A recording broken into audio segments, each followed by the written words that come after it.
Have you ever felt self-doubt is holding you back from achieving the success that you know that you're really truly capable of? Today's guest, KC Cohn, knows exactly how to help us break through those barriers. And as a creative founder of House of Vision, a visionary coach with over a decade of experience, Casey has guided countless women entrepreneurs through life altering transformations, both personal and professional. So in this episode, we're diving deep into the power of epiphanies and emotions in business. And trust me, you're going to want to stick around because she's going to share with us some insights on how to align your inner vision with lasting success. So if you're ready to lead your life and business with resilience and grace, this is the episode for you. Welcome to Work It, Live It, Own It. Casey, how are you doing today? I'm doing great, Sokola. Thank you so much for having me on. It's actually really an honor. I love your energy. I've been watching your podcast, so I am ready. I'm actually excited to share a story with you later Oh, about a time when I hit rock bottom and I was staying in a log cabin and went outside on the porch looking for just a last minute, advice from above before I decided if I was going to burn my business to the ground or not. And a vision came in about portrait photography, and I was like, what? But it just completely changed the trajectory of my career. So I'm excited to tell you about that Well, later. you know what? Why don't we dive into that now? Because I was going to ask you to share with us a little bit about your background. How did you get onto the road of personal development, design, and branding? How did you even come up with the House of Vision? Well, that's a really good question. It's been a series in process. I mean, I'll kind of start at the beginning. I have a background in psychology and design and architecture, and I was working for a lighting agency, and I decided to start a side business, and that was in color consulting. So I was just doing that on Saturdays at a nearby paint store, helping people choose colors for their home. And it was starting to grow, and some things were happening with the business that I was with. And I thought, if I just spent more time in my side business, then maybe I could do, that much better. So I decided to leave the 9 to 5 and went all in on that. And this was in Washington, D.C. So pretty big, bold step for this Midwesterner here. Well, kudos to you. Yeah, thank you. So I moved there, I got an apartment, and I went to work. I had a business model inside of a paint store there, and started putting in more hours at that store, seeing clients, and then going into their homes and helping them. And what I didn't know was there was someone else there who was um, unofficially doing the same thing. And the manager pulled us aside and let us know that she was doing that. But we're in DC, there's plenty of clients to go around. Turns out there was a drop in my business.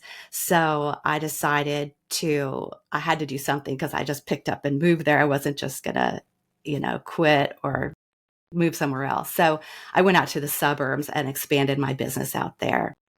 And what happened was I woke up a couple years later and realized that I had trained 6 other color consultants how to do what I was doing. Our model was in 6 other paint stores, and we had hit 6 figures. So 666, but in a good way. uh, so that was happening, and it was going really great. And I felt, really privileged to be able to provide, a difference in people's homes and things like that, and be able to help others, have a job too. So it was going well until it wasn't. Having people working for you, sometimes they would, not call into work, or if they'd call into to work because they were sick. I wouldn't know about it, so I couldn't fill the spot. Some of the paint stores were concerned about attire, what they were wearing or the time that they were showing up or things that we might leave out there. So things were getting a little hectic in the business, even though it was doing well. And I wanted more of a social life than I was having because, as you know, businesses can take up a lot of time. So I went on a social venture to the mountains. So from the city to the mountains, drove there, and I instantly felt this peace just roll over me. The rolling hills, as you may know, where you live, and the beauty that's in our area, but just driving down the highway and the rolling hills of green grass on either side, and you can just, as far as the eye can see, it's just this beauty. It just feels like Julie Andrews singing The Sound of Music or something. So I just felt so at peace, and I thought, wow, what a huge difference that was from the city life, my business, everything I was experiencing with that. So long story short, I decided to leave the city, go to the mountains, which was a couple hours away from my business. So I really was just letting my business fend for itself. And I thought, I'm just ready to try something else. So that was the first step. Okay. So that epiphany came to you when you were relaxed, right? You're not running the rat race. And I think that's when some of the best ideas come into play, is when you're relaxed and you're not constantly trying to chase this goal or this dream to acquire something more, something better. But you also had the courage to walk away from something that wasn't working, which I think I find it difficult or challenging for women. I know for me as well, because I'm one that I will still try and fit this square peg into a round hole to try and make something fit and something work, right? Mm-hmm. Or you have these emotional roller coaster ride of emotions in your business. It was like, okay, I've started this, maybe I should stick with it, be consistent with it. But then at the other time, you have self-doubt when you do have a new idea, right? And then it's like, okay, what should I do? So like with you, how do epiphanies influence the direction of a business, and how can we as business owners recognize and act on them? Because I know sometimes that shadow of doubt will kick in and you're like, I don't know if it's the right move or not. So how do you help business owners recognize that and act on it?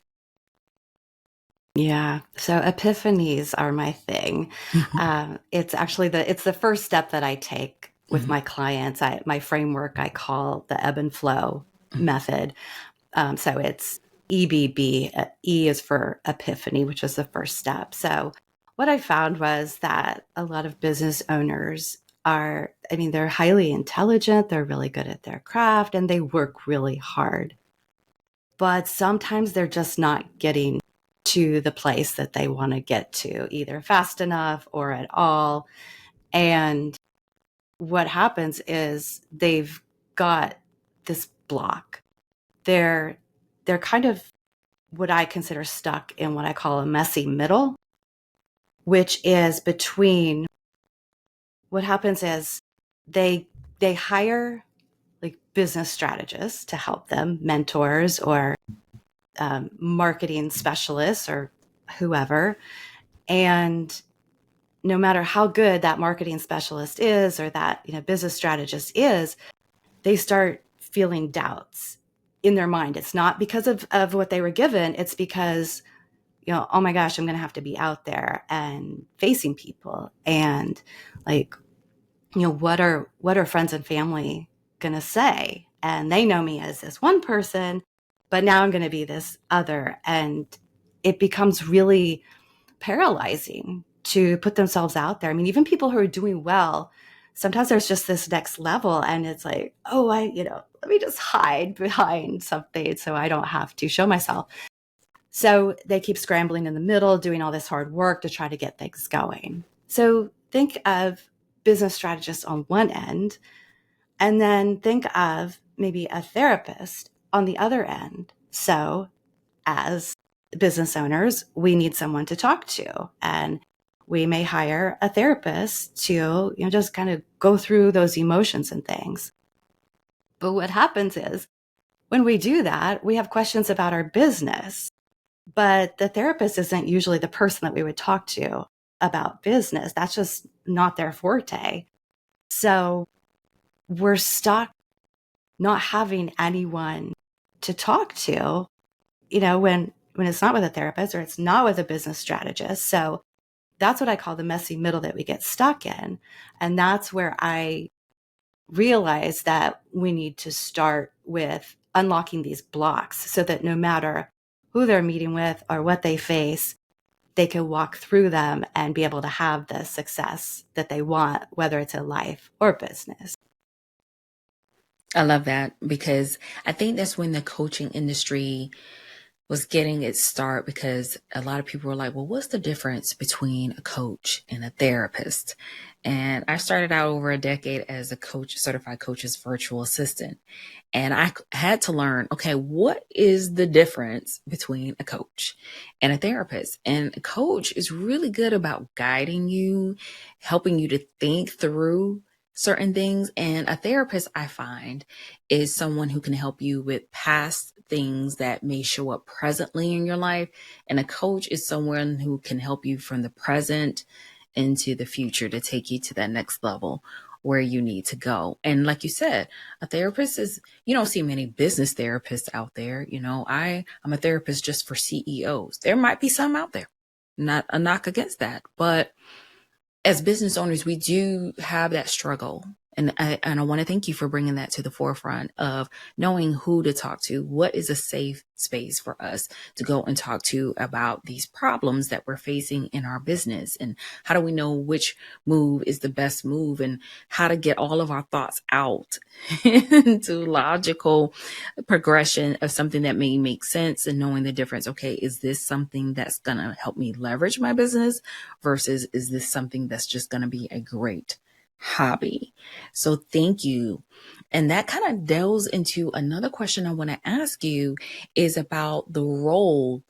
What role do emotions play in decision making as a business owner, and how can we learn to manage them? And this is a personal one from me, because this is one I really wanted to bring out and talk to you about, because you get a flood of thoughts, especially if you're a creator, right? And if you're an innovator, and you may have all of these thoughts and all of these emotions that are whirling around.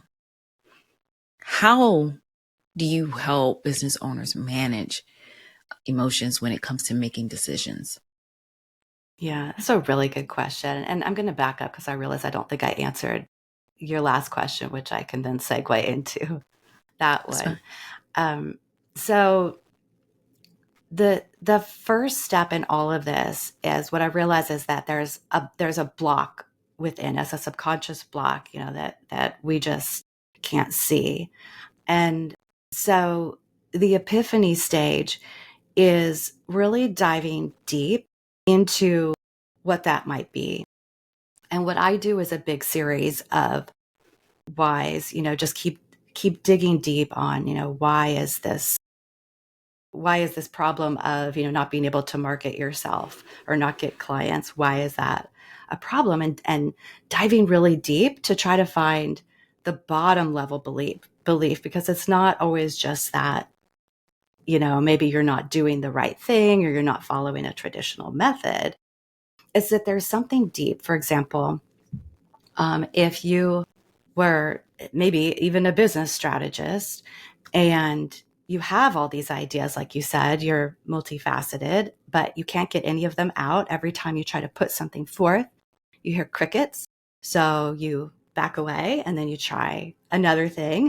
And same thing, you hear crickets and you back away and you keep doing that. And it's not because you're not intelligent. I mean, if you're a business strategist, you know exactly how to do things, Mm-hmm. right?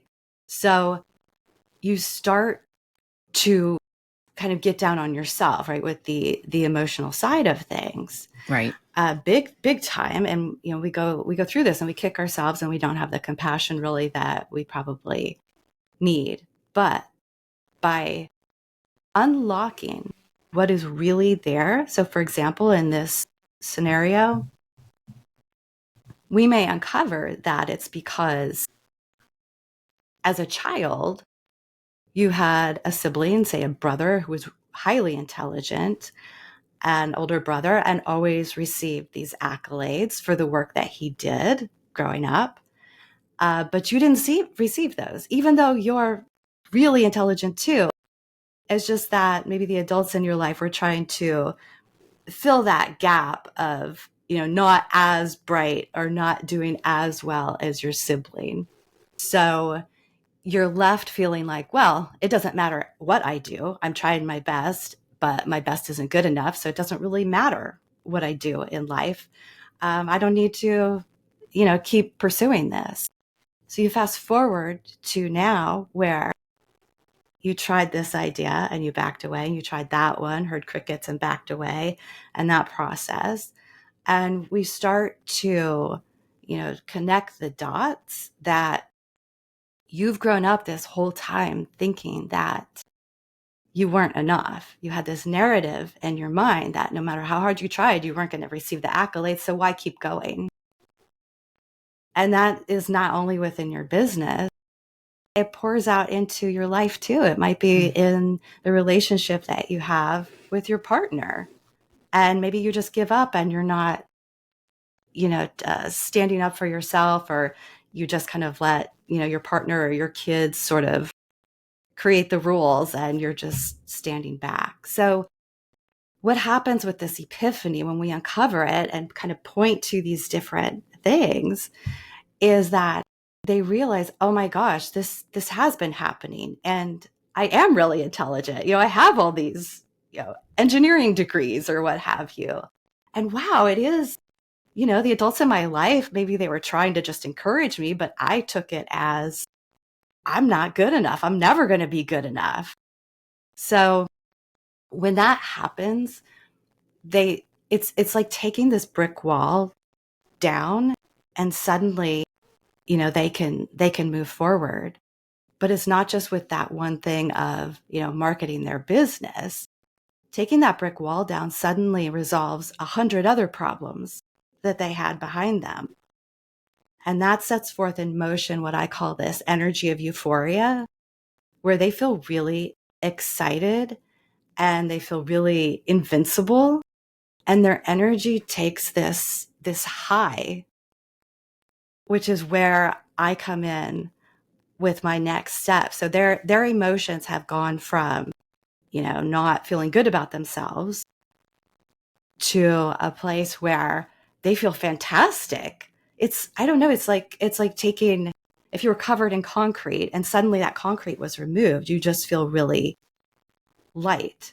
But when you can resolve those, and whether it's with someone who can, like myself, who can do life and business coaching, or someone who really works with the subconscious, and helping to remove blocks, that can make a huge difference. And so that's the epiphany stage of the framework that I do before we get to the next stage, which is a blueprint. Okay, well, let's talk about that, is because once you remove some of those roadblocks, then logically the next question is, okay, so where do I go from here?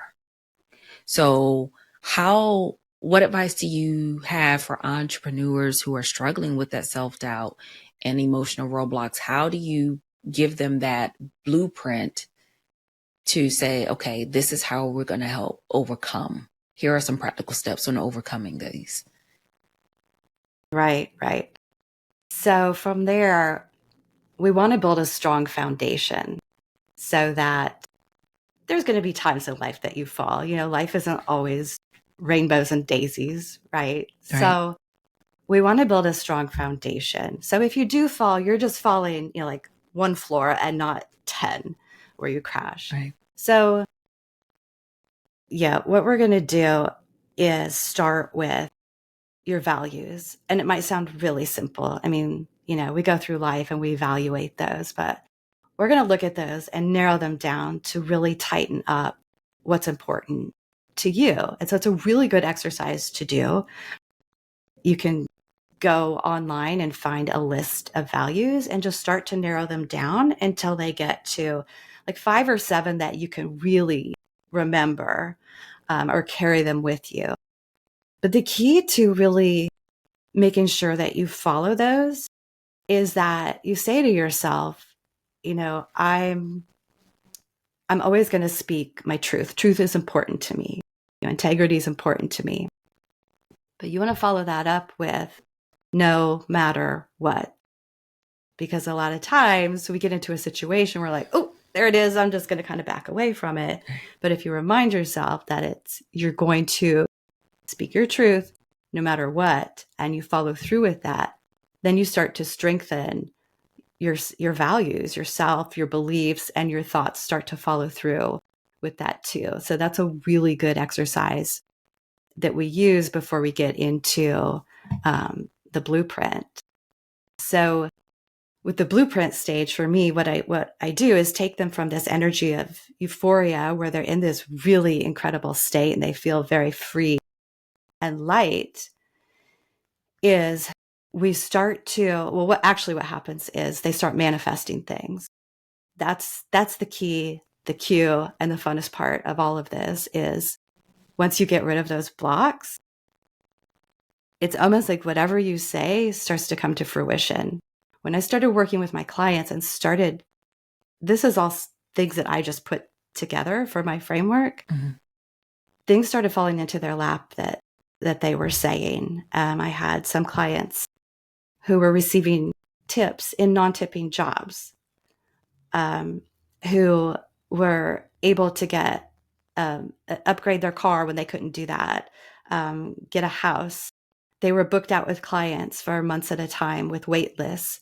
I had one client who wanted to start a podcast and was told she couldn't do it and she wouldn't make any money, so she didn't. But when we worked together and realized there was a way she could, the minute she declared it and we met the next week, she said that she had her podcast booked out for 3 months in advance and she didn't even know how they found out about it.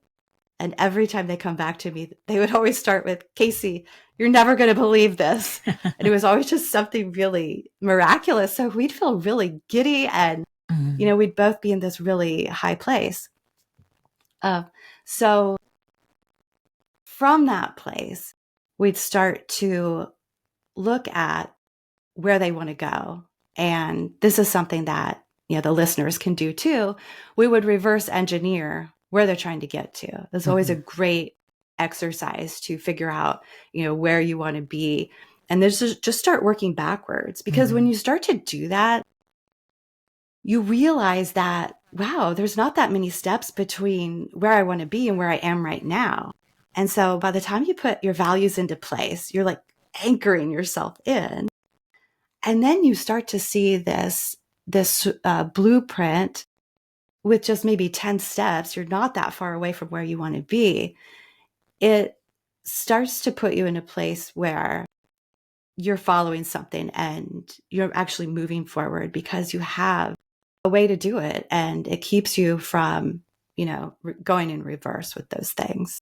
Right. So I like how you touched on that there are going to be some of those ebbs and flows in a business, but a lot of times it's not as disastrous as it may seem. It may be going down that one step, going back one step, and not 10 steps or 10 floor levels or going to the pit. And then you talked about having those big goals, and this is something too I learned in instructional design, is that you can have an outcome. What is it that I want people to know?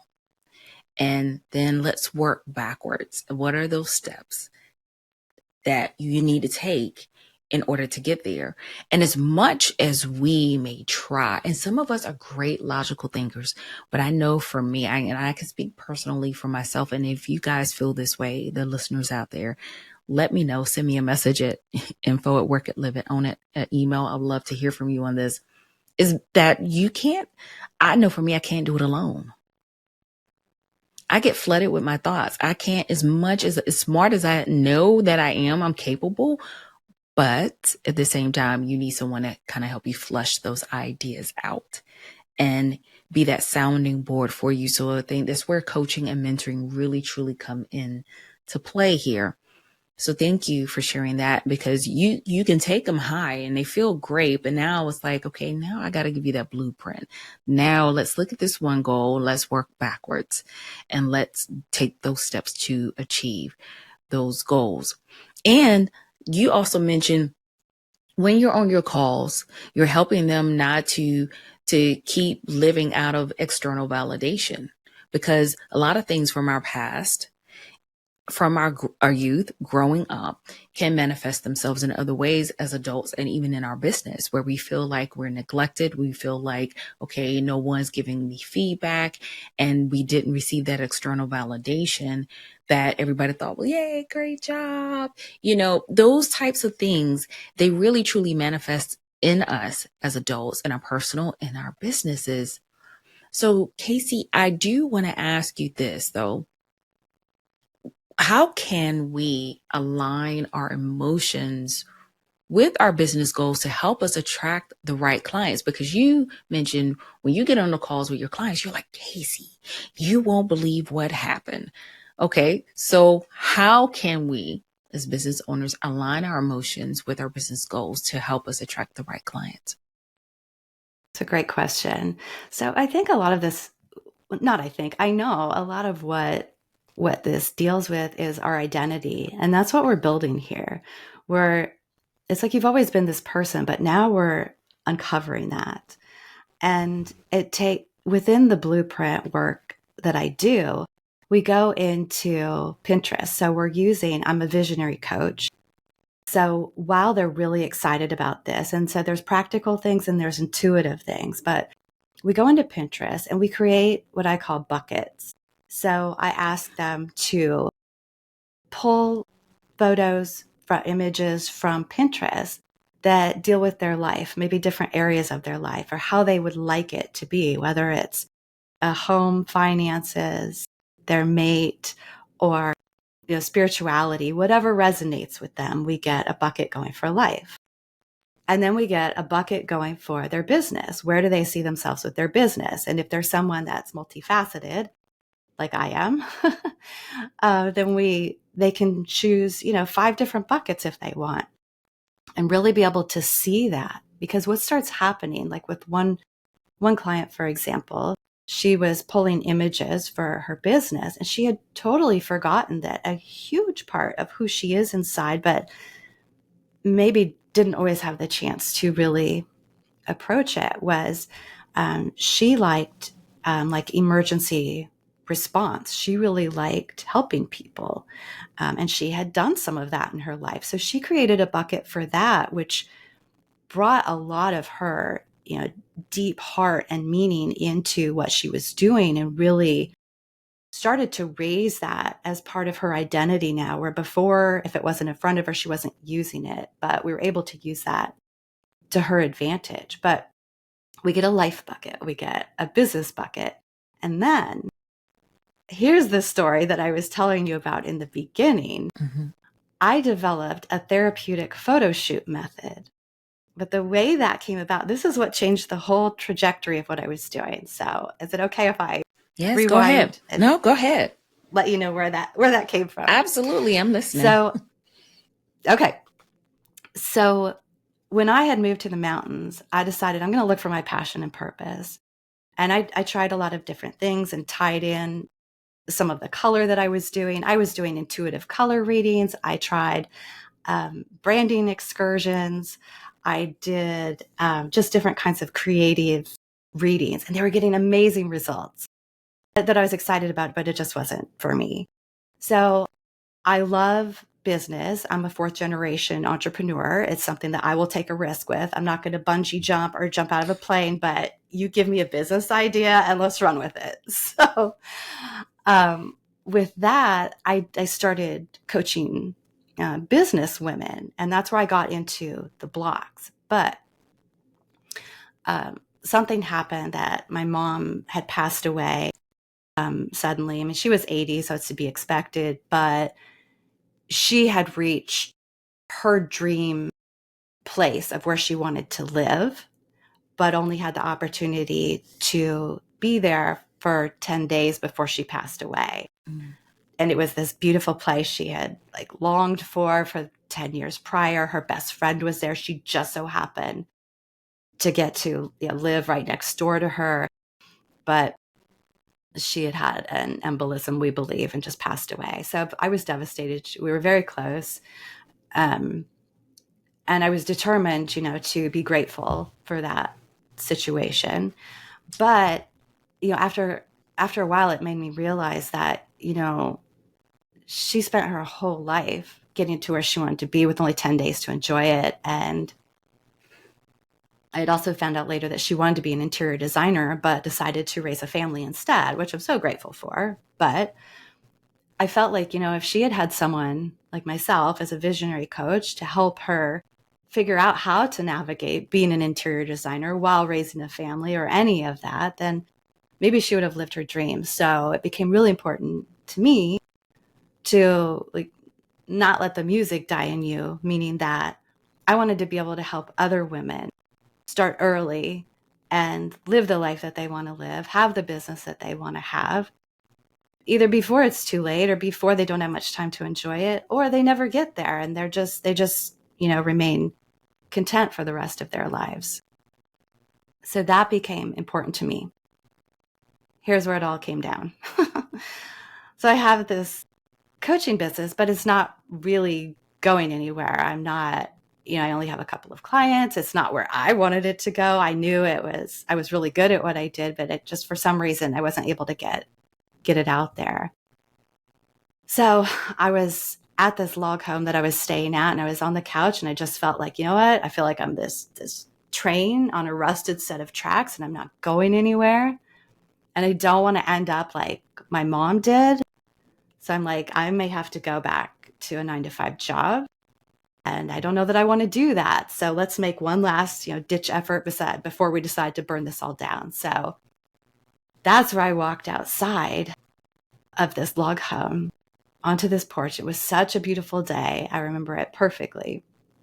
And I looked up to the blue sky and I made one last ditch effort to just ask, what, more than anything in the world do I love? Thinking that there's got to be something else out there.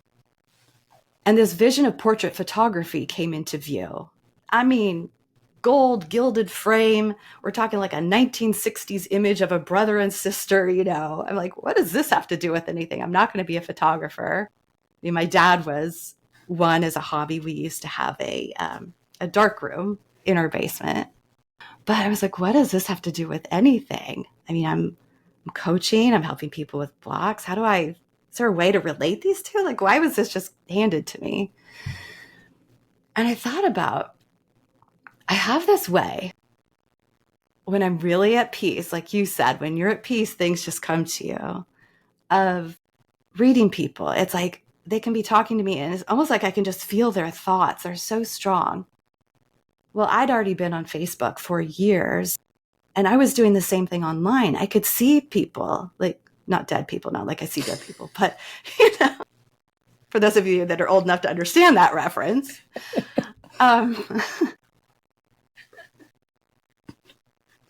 online, I could see on their social media if there was an image of them, if there was something that they were trying to promote, with their business. I could see there was a disconnect somewhere. And I really felt like, oh my gosh, I feel like I could really help you because I could see what's going on here so simply. It's easy for me. And that's when I realized, oh, well, what if there was a way they could see themselves from the outside? That could be done in a photo shoot. I do love photo shoots, like those beautiful branding shots that women take. You've probably had your own. Your pictures look amazing. Yeah. Oh, thank you. You're welcome. So with that, I just came up with this idea of, what I'm doing is very therapeutic, from the epiphany and uncovering things and creating a foundation and getting a blueprint together and visualizing, all of these things. I was like, let's just add one more thing to the to this whole framework. And what I did was I started working with my clients with this therapeutic photo shoot method. I knew them so well already, and we're getting to the point of understanding their identity so well that we created a bucket on Pinterest for photo shoots. So now they can start adding, what they think they want. The difference between just going out and doing a photo shoot and this process is that now they're their real selves there. That shell is off of them. Mm-hmm. So it has a lot different meaning. So anyway, with a photo shoot, they can do anything from take selfies. And this is something that people can do as well out there, but take selfies all the way to a professional photo shoot. And what's amazing about doing that is you get to see yourself from the outside.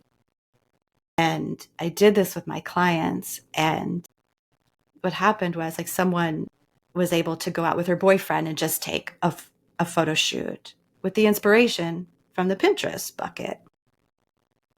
And she put these things out there on social media, and people were raving about it. I mean, they were just simple pictures. It wasn't professional or anything. And she had become so magnetic because she could be her authentic self. And we were able to match that with who she was. And so from the very beginning, by removing the blocks, you're going to become more magnetic anyway, because nothing's blocking it. Your real self is there. This energy is there, and people are drawn to that. So that therapeutic photo shoot method was so important for being able to draw in people where it is effective and it works. And it gives them more confidence. I mean, who couldn't use more of that? I know I could. Right. Absolutely. Thank you for sharing that, because again, some of the best ideas that we have is when we take the time to actually rest and recuperate and really meditate and reflect on what it is that we really truly want. And I don't care what type of business you may have. If it's not really connected to your core values, if it's not what helps you to get up in the morning and continue to help you to thrive, is it something that's really sustainable for the long haul? So you have the business bucket, you have the personal bucket, you have your, what was the last bucket you called it? You called Photo it shoot. photo shoot Photo bucket. shoot. Yeah. Yes. Have your photo Yeah. shoot bucket. And that encompasses you as the whole entire individual, because I know people use that term now, but I think over 20 years ago, I told one of my former bosses, I said, no, I'm working to live. I'm not living to work. And I think a lot of women entrepreneurs, women business owners, that's what we want. Even men, because I have some male listeners out there. So we don't want to work to live. We want to live. We want to work to live. We don't want to live to work. And so ultimately, thank you, Casey, for what you're doing, for helping people to get over some of these hurdles, because a lot of entrepreneurs, they don't know where to go. They don't know who to talk to. They keep a lot of this inside of themselves of, I'm having second thoughts. I'm having doubts. I don't know if this is going to work, or I've tried so many different things and they don't pan out. They don't work. What is happening? What should I do? Should I just chuck it and throw it all away and throw caution to the wind? Or do I just keep trying to go to save face? And then you give them that blueprint to help them out. So I want to know from you if you have anything you want to share with our listeners today and how they can connect with you and learn more about you and the 180 to 180 program. Sure. Yeah. So 180 to 180 was actually a former name that I had used. So I might not have changed that in some of my social media, but that was to turn a 180 in 180 days. So that was one-on-one coaching, which I absolutely loved, but I guess we could still call it that. We're using the ebb and flow method Okay. with the epiphany, the bridge, and the epiphany, the blueprint, and then the bridge, which is getting yourself out there through marketing. But I would love for people to contact me. I have a free gift that I call the Why Me exercise. And it's something that I developed within my program, but I'll give it to them. And the Why Me exercise is a way for you as a business owner to put yourself out there in a way that differentiates yourself from others, because today, especially, we can feel like the market is saturated. How am I ever going to, get seen or put myself out there or have the confidence to do so? So the Why Me exercise will help you figure out how it is that you are, special and unique in your own right, how you're different from others. And more than anything, it gives you the confidence to put yourself out there. I mean, I took myself through it and I found out that I have this trifecta that I didn't even realize most people don't have. I have the psychology background, and I have the creative background in design and architecture. And then I'm a fourth generation entrepreneur and I have this business background. So all of those things are what make my visionary coaching unique and special. And so my clients have gone through the same thing and just received so much confidence, and it helps them, move forward and be seen and articulate themselves much better. So I have that. One of the best ways they can reach out is I'm pretty much on all the socials, LinkedIn, and look for my name. It's the initials KC, last name is Cohn, and ask for the Why Me gift, and I'll get it right out to you. Great. And KC, if you don't mind sharing that with me, because I have a private Facebook group, Work It, Live It, Own It. And I would love to share that Why Me with the members in that group as well. And if Absolutely. you guys haven't found Work It, Live It, Own It, the private Facebook group, I encourage you to head on over there, because that's where we do the podcast after party. Sometimes I have bonus episodes there and share all the free offers that the guests come I love on an after and share. party. Oh, I love podcast after parties, because that's when we get real deep into things and talking about those things. But before I let you go, what book or podcast has had a big impact on your life and why? Okay, this is going to go way back. Okay. It's a book. All right. And it's called Fit for Life. Fit for Life by Harvey and Marilyn Diamond. This was a book I read decades ago, and it has to do with natural hygiene. So I was in the not healthcare, but health and fitness and nutrition industry. I used to be a nutritional analyst right after reading this book, because it's basically what we consider today to be clean living, clean eating. And today, fast forward, I'm actually raw vegan, or mostly raw at least. And that has helped me really see myself for who I am and face myself in the mirror, because food can be such a comfort to us and an addiction that we tend to gloss over our feelings. So that was one way that I learned, I don't know if you want to say the hard way or not, but to see myself in the mirror, see myself for who I was. And ever since then, I really desire to live in breakthroughs, to keep trying to push through, to see more of myself and make sure that I'm really achieving what I want in this world, and not sit back and not die with the music still in me. Love it. Love it. Fit for life. Next question is, if you could go back and give advice to your younger self at the start of your career, what would you say?